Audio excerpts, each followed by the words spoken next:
Kitchen Makeover 15 menit. Reset dapur ala ibu rumah tangga Jepang. Sebelumnya pastikan klik tombol subscribe, share, dan like ya, agar channel ini bisa lebih berkembang, membagikan manfaat lebih banyak. Terima kasih.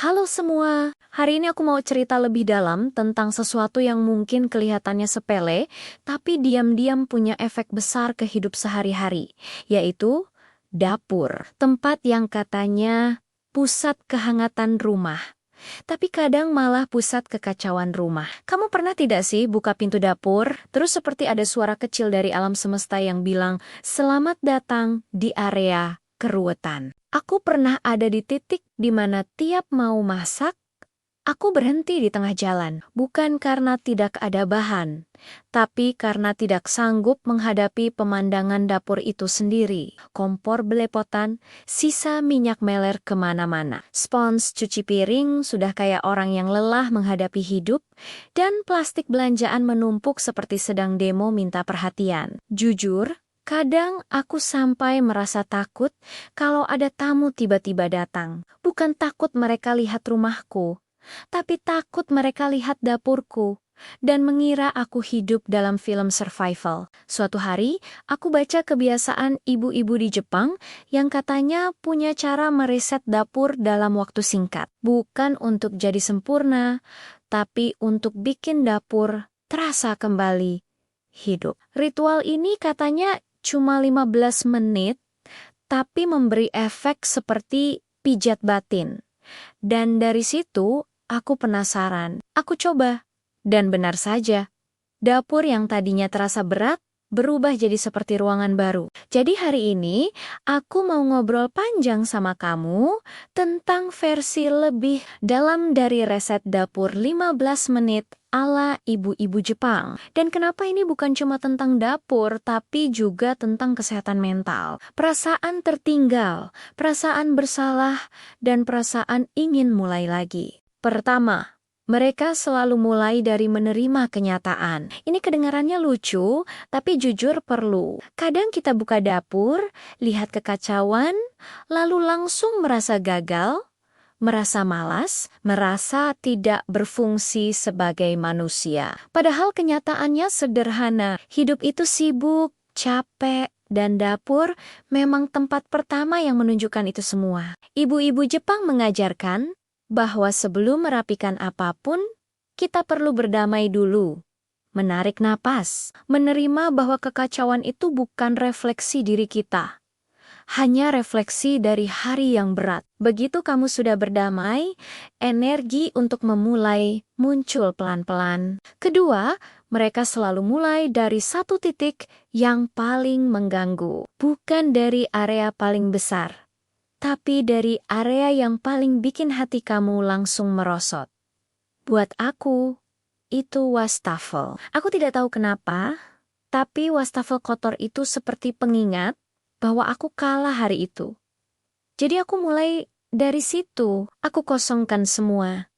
Aku bilas perlahan, aku lap. Dan aku ingat, di titik itu aku merasa seperti sedang menenangkan versi kecil diriku yang capek. Ketiga, mereka punya ritual memindahkan semua barang di atas permukaan sebelum membersihkan. Mungkin ini terlihat biasa saja, tapi efeknya luar biasa. Begitu permukaan dapur kosong, rasanya seperti kamu melihat langit cerah setelah lama hujan. Seperti kamu akhirnya punya ruang untuk mulai lagi. Dan waktu aku melakukan itu pertama kali, aku bahkan sempat duduk sebentar sambil senyum kecil. Karena entah kenapa permukaan yang kosong itu terasa seperti halaman baru hidupku. Keempat, mereka fokus pada barang-barang inti. Bukan dekorasi, bukan hal yang jarang dipakai, tapi hal yang benar-benar kamu butuhkan setiap hari. Di sini aku sadar ternyata banyak banget barang di dapurku yang cuma numpang. Sehingga aku buang waktu memindahin,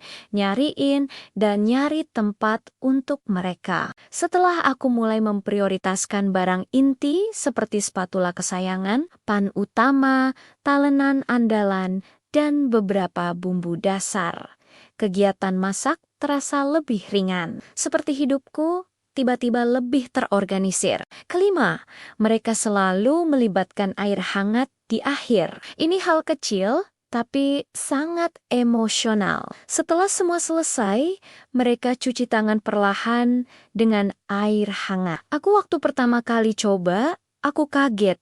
Karena rasanya enak banget. Seperti semua capek turun lewat ujung jari. Seperti ada momen kecil yang bilang, sudah, kamu sudah cukup hari ini. Kamu boleh istirahat. Dan yang menarik, riset dapur ini tidak pernah dilakukan dengan marah.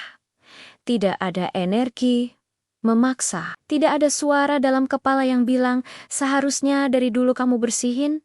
Tidak. Mereka melakukan ini dengan lembut, dengan keikhlasan. Seperti memberi perhatian pada sesuatu yang penting. Karena bagi mereka, dapur adalah tempat di mana keluarga diberi makan. Tempat energi baik dimulai. Waktu aku coba rutin melakukan ini, aku baru sadar bahwa dapur yang rapi bukan sekadar dapur yang cantik, tapi dapur yang membuat hidup terasa tidak sesak. Dapur yang memberi rasa aman. Dapur yang tidak bikin kamu merasa gagal, tapi malah bikin kamu merasa pulang. Dan kalau sekarang dapurmu lagi penuh kekacauan, aku cuma mau bilang satu hal. Tidak apa-apa. Kamu tidak harus membereskan semuanya hari ini. Kamu tidak perlu jadi manusia super. Cukup 15 menit.